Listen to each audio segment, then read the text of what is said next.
Pernah kepikiran nggak gimana satu kesalahan kecil itu bisa merusak segalanya? Hari ini, kita bakal kupas tuntas ide ini lewat sebuah cerita yang sederhana banget. Judulnya Satu Telur Busuk dan Kesempurnaan Kristus. Yuk kita lihat gimana cerita soal telur ini bisa ngasih kita pelajaran yang jauh lebih dalam. Oke, untuk memulai, coba dibayangkan ini bareng-bareng. Anggap aja kita lagi ada di dapur. Jadi di dapur itu ada seorang ibu.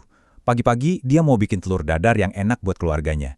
Kelihatannya sih biasa aja ya, pemandangan yang sangat normal.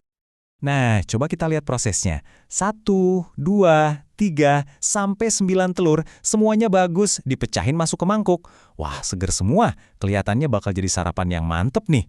Tapi, pas telur yang terakhir, tahu-tahu, waduh, bau busuknya nyengat banget kemana-mana. Cuma gara-gara satu telur busuk itu, semuanya jadi rusak. 9 telur yang tadinya bagus, sekarang jadi sia-sia.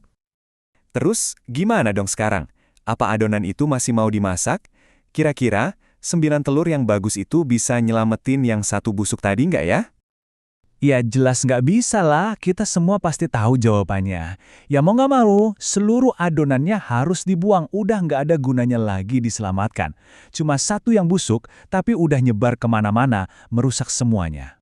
Nah, oke. Sekarang coba kita bawa cerita sederhana dari dapur tadi ke konteks yang berbeda. Gimana kalau si telur busuk ini sebenarnya adalah sesuatu yang lain? Yuk kita geser sedikit dari urusan telur ke urusan teologi. Coba deh lihat perbandingan ini. Di satu sisi ada telur, di sisi lain ada perbuatan kita. Logikanya ternyata sama persis. 9 perbuatan baik itu nggak bisa loh menghapus satu perbuatan jelek atau yang kita sebut dosa. Jadi di hadapan standar Tuhan yang sempurna banget, satu noda kecil aja itu udah cukup buat merusak keseluruhan. Jadi intinya begini, masalahnya itu bukan soal seberapa baik kita secara umum.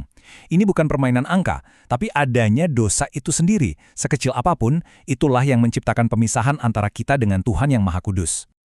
Dan ide ini sebenarnya bukan hal baru loh. Ini justru jadi inti dari ajaran Alkitab. Kondisi ini disebut kehilangan kemuliaan Allah. Tapi apa sih artinya itu? Coba perhatikan deh, kata kuncinya di sini semua orang. Bukan cuma sebagian orang, atau kebanyakan orang, tapi semua, tanpa kecuali. Ini pernyataan yang berlaku buat semua manusia. Jadi menurut Alkitab, kita ini ya, semuanya ada di posisi yang sama. Nggak ada yang bisa mencapai standar kesempurnaan Tuhan. Oke, jadi kalau kita semua punya telur busuk dalam hidup kita, apa berarti semuanya udah nggak ada harapan lagi? Nah, jawabannya tidak. Disinilah ceritanya jadi menarik. Yuk, kita ngomongin solusinya. Dan ini bagian yang sering disebut sebagai kabar baik. Jadi untuk masalah ketidaksempurnaan kita ini, ternyata ada solusi yang sempurna. Dan solusinya ini bukan daftar aturan atau cara-cara tertentu, tapi seorang pribadi. Namanya Yesus Kristus. Dia datang ke dunia untuk melakukan sesuatu yang kita sendiri nggak akan pernah bisa lakukan. Konsepnya itu bisa dibilang kayak pertukaran ilahi. Di satu sisi, ada kita yang penuh dengan ketidaksempurnaan. Nah, di sisi lain, ada Yesus yang sempurna, sama sekali nggak punya noda dosa. Jadi logikanya, cuma pribadi yang sempurna yang bisa membayar lunas utang ketidaksempurnaan kita. Lalu, apa artinya ini semua buat kita? Kalau pengorbanan ini benar-benar terjadi, apa efeknya buat kita? Gimana status kita di hadapan Tuhan sekarang? Nah, yuk kita lihat hasilnya. Hasilnya itu sebuah transformasi total. Kalau kita balik lagi ke cerita telur tadi, ini seolah-olah adonan yang busuk itu nggak cuma dibuang, tapi langsung diganti sama yang baru, yang sempurna. Status kita itu berubah, dari yang tadinya tercemar, jadi bersih. Kita nggak lagi dilihat dari ketidaksempurnaan kita, tapi dari kesempurnaannya. Dan inilah inti dari semuanya. Keselamatan itu bukan soal kita berusaha sekuat tenaga buat menyingkirkan semua telur busuk kita, itu mustahil.